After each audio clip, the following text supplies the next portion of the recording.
How do you stay focused? Answering this question is perhaps the most important, critical thing you will ever do in your lifetime, period.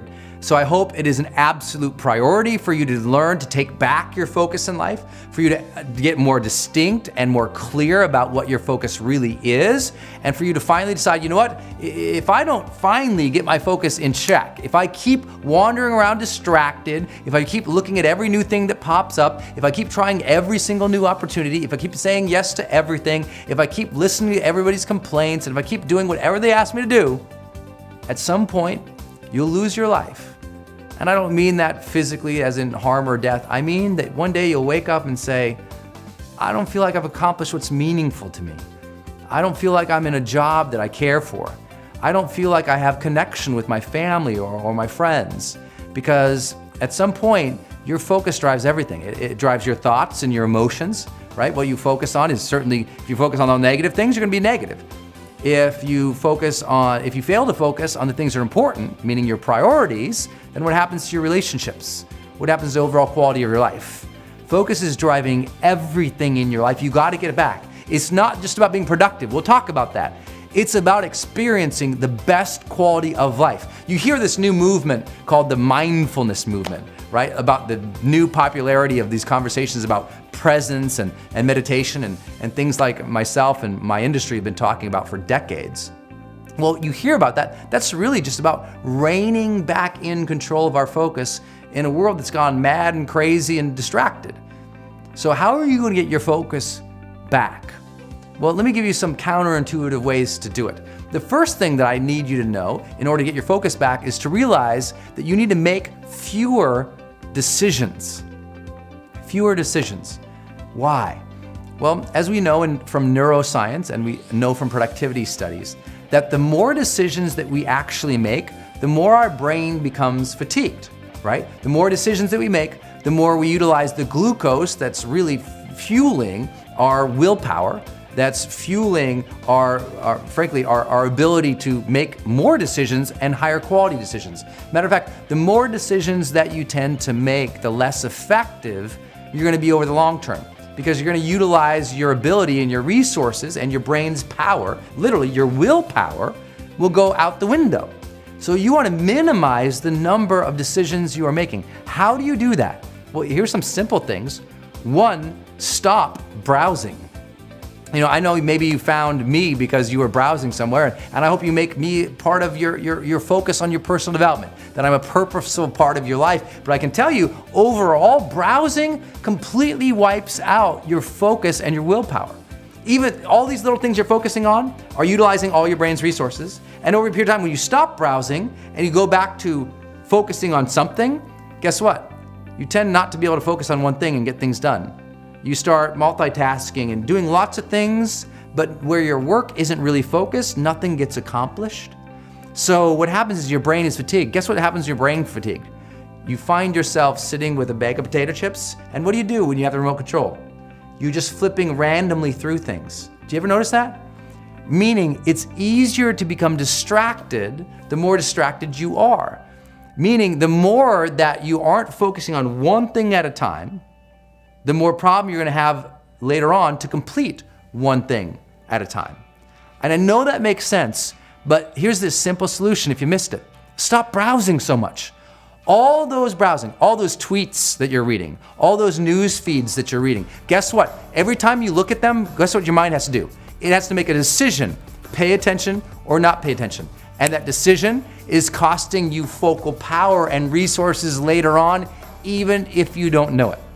Now some people say, well, Brendan, I study neuroscience too, but all those little things I see, those are firing off my dopamine and my vasopressin. I'm getting excited because I'm seeing all these things. My mind feels rewarded by seeing all these things, making all these decisions. And it is true. That's why it's such a frenzy and it becomes so addictive, but it also becomes so fatiguing. And if you're constantly fatiguing your brain by focusing on a million things, you'll never get your focus power back. Does that make sense? So stop making so many decisions by stop browsing things to decide whether or not you should pay attention to them. Just stop browsing. When you do things, do them intentional. If you're looking for something, search for that one thing, find it, you're out. Stop clicking on all the blue links. Stop swiping all the apps and all the pictures. Do the things that are going to move you forward. Well, what should those things be? That leads us to point number 2 here, which is you must define your mission. You need to have a mission for what you're doing today. You need to have an intention for what your next task is going to be. What happens is most people just kind of show up and they go, okay, well, I guess I'll do some stuff, but they have no intention whatsoever, so they end up doing too many things that mean nothing towards their mission.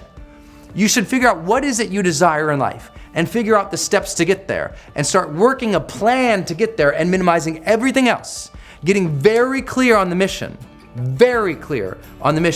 and working the plan. Everything else, guess what it gets? A no.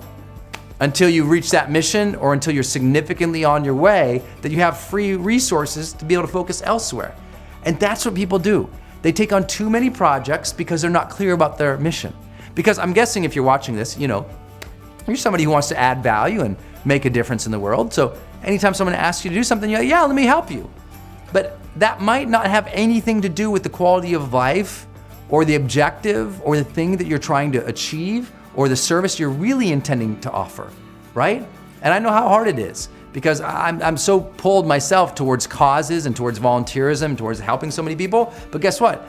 If I help everybody in lots of different areas, I might not make my ultimate mission of serving the people I want to serve the most, of making my dreams come true so I can support more people, of running my business so I can support more people. Meaning it's easy to take your eye off the ball if you don't know what the ball is. And people often have never defined their mission.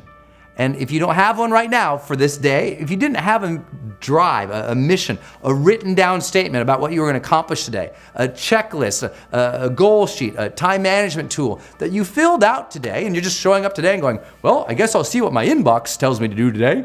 And you just respond to everybody else's desires and everyone else's emails, and you're just always in reaction, always responding to everybody. No proactivity towards a mission that you defined yourself, you'll be lost.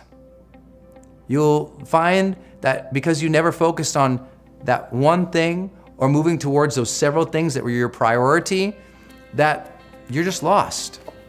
Because, and here's another thing, focus goes out the window when we don't have progress, right? If we're not progressing towards something, our focus goes out the window. We just don't pay attention to anything. We don't feel good about ourselves.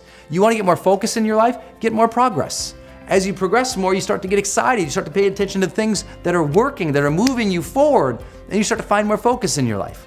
Last idea, it's so very, very, very simple, and I hope that you will practice it. I hope that you will study it. I hope that you will work it over and over and over and over again. Once you have that mission, your job is to try this just for a little while. I know it's gonna be uncomfortable and you're gonna hate the idea, especially coming from me. And that is, I just want you to say no to everything immediately from now on, always. Now that goes against the grain of a lot of people say, well, no, life is about saying yes. Well, yeah, a lot of people have said yes to everything and that's why they're miserable. I want you to say no just at first, just so you can check it against your mission. I don't want you to say yes or commit to any projects immediately anymore. That's what people do. I do want you to commit, but just give yourself like a couple hour break or an evening's break. Make the decision the next day, right? If something comes up and you can do it and you're excited about it and someone asks you to do something, I just say no first. It will teach you to say, no, I'm gonna evaluate that first. I'm gonna put some thought to this to see, should I focus on this right now in my life? Yes or no? And build some criteria for yourself. You know, if you think about the time, energy, resources, and effort and sanity that you're gonna have to put into something, well, you should get something more out of it than you put in, right? You should be able to draw, some return on investment or future value out of it, or your own personal development or your improvement to your lifestyle from it. But if you're gonna focus on something, make sure it's gonna lead to some kind of result, even if just that result is your true passion, your true love, and your true spirit in it. Otherwise, it's gotta get a no. And what this suggests is that we have to have a greater degree of evaluative time and evaluative criteria in our life if we're ever gonna truly have focus, right? Most people, because they're just saying yes to everything, and they never filter something through criteria to say, yes, no, good for me, bad for me, right now, wrong now. Because they have no criteria, they have no basis for making the decision. They've said yes to too many things, their plate has become too full, and now there's too much to focus on, so they're not even moving forward. Your job is to get back to a very simple level of life, to very simple things to focus on, to do, to focus what we call essentialism or simplicity, to just make sure that you're only focusing on one or two major things at a time.